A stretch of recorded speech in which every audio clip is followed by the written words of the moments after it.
আমার কাজ হচ্ছে নতুন, নতুন জায়গা খোঁজা অ্যান্ড হচ্ছে ভিডিও করা আর হচ্ছে আপনাদের সাথে শেয়ার করা। আর নতুন, নতুন জায়গায় কোথায় আছে সেটাই শুধু আমি খোঁজ নিই। কারণ আমি গেলেই হচ্ছে আপনাদের সাথে আমি শেয়ার করতে পারবো। ওইটাই সবসময় আমার মাথায় কাজ করে। সো আমার ফুল ভিডিও আপনারা দেখতে থাকুন। স্কিপ না করে আমি কি করলাম, কি খাইলাম সবকিছুই হচ্ছে আমি আপনাদের সাথে শেয়ার করব অ্যান্ড রিভিউ দিব। আসসালামু আলাইকুম রাহমাতুল্লাহ। সবাই কেমন আছেন? আলহামদুলিল্লাহ আপনাদের দোয়ায় ভালো আছে। আশা করি আল্লাহর রহমতে আপনারা সবাই ভালো আছেন। চলে আসলাম নতুন একটা ভিডিও নিয়ে।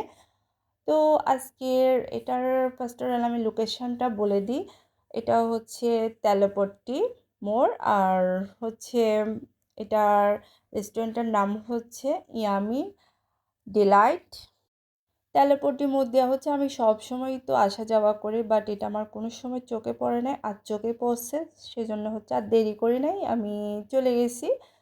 তো আর কি দেওয়া লাগছে ভাবছি ওখানে যাব কিছুই খাবো, বাট আগে বলেই দিচ্ছি ওখানে তখন অ্যাভেলেবেল কোনো কিছুই ছিল না, ওনাদের এখানে নাকি স্টাফ ছিল না ওটার জন্য। তো আমি যেটাই অর্ডার করতে চাইছিলাম ওনারা বলতেছে অ্যাভেলেবেল না। তো আর তো কিছু করার নাই। তো যখন ঢুকে গেছি কিছু না কিছু তো খেতেই হয়। তো আগে হচ্ছে আমি প্রথমে ভালো করে ভিডিও করে নিচ্ছি, আর ভিডিও করার জন্য ছবি তোলার জন্য একটা বেস্ট প্লেস মনে করি।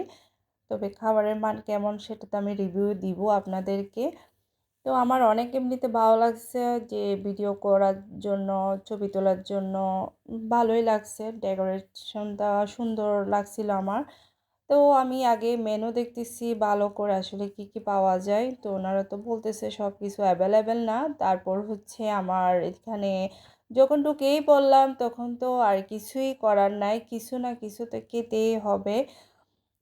না খেয়ে তো আর আসতে পারতেছি না। তো আমি হচ্ছে বার্গার অর্ডার দিলাম। ফাইনালি হচ্ছে বার্গারটা আমার চলেই আসলো। তাড়াতাড়ি আসে নাই, অনেক একটু লেটেই আসছিল। তো বার্গার তো দেখতে মাশাআল্লাহ এমনিতেও সুন্দর লাগতেছে। তারপর কেমন খাবারের মান কেমন সেটা একটু পরেই বলতেছি আমি। তো বার্গারটা আসলে উপর থেকে যেভাবে ভালো লাগতেছে ভিতরটা, আমি ভালোও বলবো না তেমন খারাপও বলবো না। কারণ একটা রেস্টুরেন্টের বদনাম করা তো আসলে ঠিক না। কারণ ওনার অনেক আশা নিয়েই তো রেস্টুরেন্টটা খুলছে। তো আস্তে, আস্তে ভালো হবে। তো আমি বলবো আরও ভালো করার দরকার। যে ভিতরের যে মাংসটা ছিল ওটা একটু কাঁচা লাগছে। তো কোনো কিছু করার নাই আসলে। যখন অর্ডার করে ফেলছি টাকা তো আর অপচয় করতে পারতেছি না বা ফেলেও দিতে পারতেছি না। কষ্ট লাগতেছে ফেলে দিতে। তো আমি কষ্ট করে খেয়ে ফেলছি। তেমন আসলে ভালো লাগে নাই। তো আমার রিকোয়েস্ট আরও ভালো করতে হবে। কারণ রিভিউ দিবে তো। যারা কাস্টমাররা খাবে সবাই রিভিউ দিবে। খাবারের মান হলে নেক্সট টাইম যাবে, খাবারের মান খারাপ হলে তো যাবে না।